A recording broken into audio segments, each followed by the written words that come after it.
What is up, Fantasyland? I'm JD, the Draft Room Baller, and this is my 9th Scott Fishbowl tournament. I've been drafting in this tournament since 2017. It's the biggest charity tournament in fantasy football, and this year there's over 5,000 teams. So if this is your first year, or you've been drafting in it for several years like I have, this video will help you out. So make sure you subscribe for more draft strategy and fantasy football content. Now let's get to the goodness. All right, let's look at the basic rules first. So the slow draft started on July 7th, 10 a.m. Eastern. The live drafts take place between June 21st and July 20th. The live drafts, you'll do 10 rounds live and then the other 10 online as a slow draft. The drafts are on Sleeper and on My Fantasy League. Like I said, there's over 5,000 teams this year. I think when I started the first year, there was like just over 700, like 720 or something like that. There's 417 leagues/divisions of 12 teams. There's no trading. For waivers, you start with $100. Now let's look at the scoring. So as you guys know, every year Scott keeps it interesting, changes it up drastically, and this year is no different. 6 points for all touchdowns, 2 points for all two-point conversion, 0.04 per yard passing, 0.1 per yard rushing or receiving, and 1 point per first down rushing or receiving. Now volume is king this year. 0.5 points per carry, 1 point per target on MFL, 1 point per reception on MFL, and then on Sleeper. So just remember, if you're on MFL and you're on Sleeper, 2 different scoring types, just because Sleeper can't really handle the points per target or point per reception. So on Sleeper, it's 2.5 points per reception. Tight ends get 1 extra point per reception. And then you see on the right side, the IDP scoring. Obviously, this applies mainly to Travis Hunter. He's kind of the joker this year. Again, with this big of a field, nice little twist to the tournament. We'll see where he goes in your draft. I know mine, he went, I think, in the 2nd round. Your starting lineup, like I said, you're going to start 11. You've got 11 on your bench. The only real requirement is a max of 2 quarterbacks if you play quarterback. Otherwise, there's no positional requirements, which makes this tournament very interesting and gives you so many ways to build a winning roster. So let's look at draft tools and ADP. So I put on the screen here, this is Ryan McDowell's. I'm sure you guys have seen these on X where guys are flexing their rosters throughout the draft. I know I'll be posting mine soon. It just makes the tournament fun. It keeps keeps everyone interactive. So if you're wondering, you've seen these and you're wondering, how do I get my team to look like this? How can I flex my team? This is actually part of a very, very useful tool. So let me pull it up for you guys. If you go, this year it's actually on Fantasy Life. So if you go to fantasylife.com/forward/Scott-Fish-Bowl-Tool, you'll see this Scott Fishbowl tool. So this tool is helpful in many different ways. I won't go through all of it because there's so many different things that you can do with it. It gives you a lot of information. So you can see here like the most drafted teams, the least drafted teams, the slowest draft, fastest draft, you know, latest wide receiver, latest RB drafted on a team, all kinds of things, longest QB run. The useful thing that I find, so if you pull up your division and then go to ADP and then click on undrafted only, it'll show you exactly where you are in the draft. It'll take out the players that have been drafted, and it'll allow you to see the ADP, basically the remaining available players in order of ADP. So it doesn't mean you got to draft them in that order, but it allows you to take a look at who's left, what positions are left, what players are left, and kind of where they're going in drafts. So if you want to see which one of your favorite analysts drafted a certain player, you can pull it up right here. If you want to see let's say you start with 3 players off the bat and you want to see how many teams have that combination, you go to multiple player. You want to see who drafted a single player, they're showing right here Jared Goff. So how many leagues drafted him? The earliest pick was at 310. The latest pick was at 1204. So really wide gap for him. His average ADP is 84. Gives you a nice little display here. And it'll tell you exactly which people in the tournament drafted him, at what ADP they drafted him. A lot of information in here. Like I said, you can do multiple players. So Tet over here, It'll give you the teams that have that combination. You can compare players. So let's say you're deciding between Goff and, I don't know, Baker. So it'll show you exactly where both of these players are being drafted.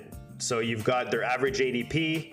I just, obviously I'm just picking these guys to show you, but you can see here the different spots in the draft where they were drafted, how early, how late, and then their average ADP. So you can do that with multiple players. I think up to 4 players you can show. This is the spot that you can look at your team, start taking screenshots and flexing it to all your friends on X.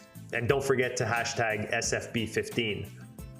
So if I go to my team, you'll see here my first 7 picks. It shows you obviously the colors, the position, each round, which guy you took at what pick.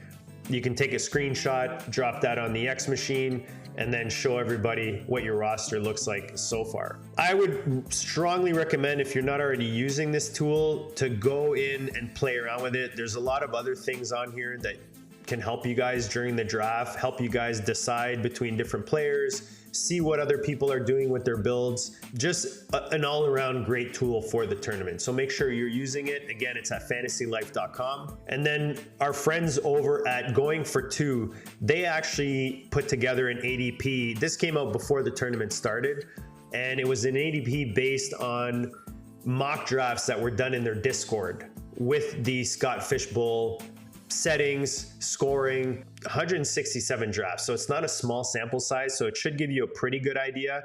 Again, you've got the ADP now on the tool that we just looked at that is on Fantasy Life, but this is just another alternative to give you more data. Roto Viz, there's a couple things. You've got on June 11th, Ryan McDowell joined Combe Kelly on a podcast, so that'll give you some tips. And there's a article from Blair Andrews from June 12th that you can go read. He actually finished second last year in the tournament. He breaks down how he got there and how that applies to this year's tournament.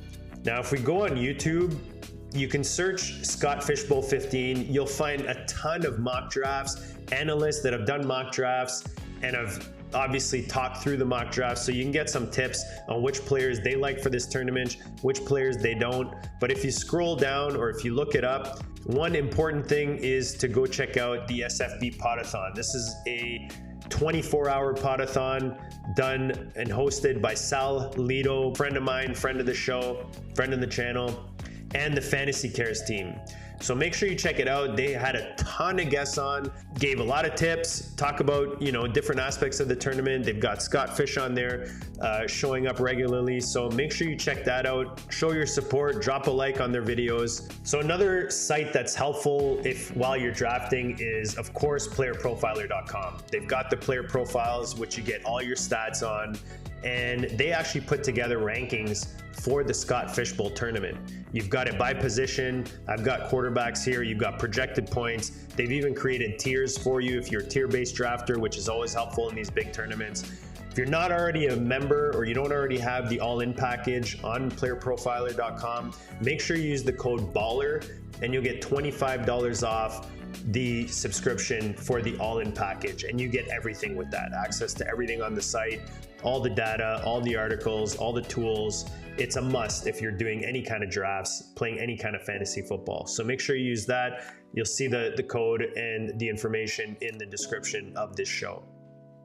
Another site that I found was helpful was Dave Klug at the Football Guys. They did a scoring and projections. So again, it just gives you different points of view on the projections and where these guys are ranked by position. So a lot of stats here. You can scroll to the side and it'll give you the total points that are projected, point per games rushing, passing, and all the goodness that you need to look at. So quarterbacks, running backs, and every position.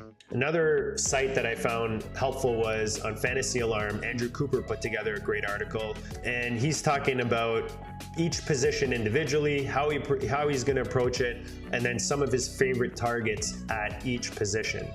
So again, that's at fantasyalarm.com. And make sure you check out Andrew Cooper on the GOAT District. He'll be on the show next Friday, July 18th at 1 p.m. Eastern for a special live episode with Dan Williamson and myself. Now let's look at my 5 SFB15 quick tips. First one, build a unique roster, avoid the chalk. If you play tournaments, especially one this big with over 5,000 teams in it, you know you need to build unique rosters. Now, the way Scott Fish has laid out the scoring, the settings, it's a lot easier to do that this year without the positional requirements. So avoid being chalk. Make sure you get your guys. You know, if you have strong conviction on certain guys having good seasons, don't be shy and don't follow ADP blindly. Go get your guys and make sure you stay aggressive on waivers. One thing I've noticed in this tournament year after year is very quickly you'll notice that teams that are not contending stop going onto the waiver wires. So obviously you've got the blind bids, but then once the blind bids process, it's first come, first serve. So be aggressive early on waiver wires. And then even if you don't have fab left, make sure you go check out the waiver wire. Usually it's around 1 p.m. and we'll see this year if it's the same, but you should still be able to get in there and pick up some guys off waivers. And the farther you go and the more success you have throughout the season, you'll find it even easier to get those guys off of waivers because, like I said, teams that are not contending, they don't visit the waiver wire at all. And the last one, probably the most important one, is make sure you have fun.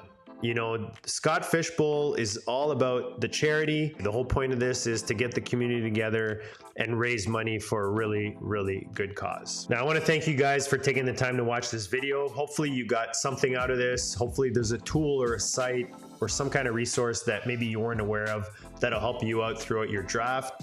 I want to, at the same time, give a big shout out to Scott Fish and the Fantasy Care teams for putting this whole thing together. Can't be easy to manage over 5,000 teams, over 400 divisions, and make sure you go and donate. I've got it on the screen right here.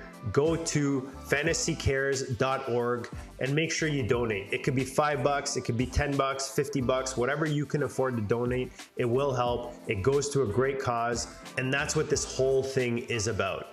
And make sure to subscribe to the channel for more SFB15 tips, more draft strategy, and fantasy football content. Appreciate you guys.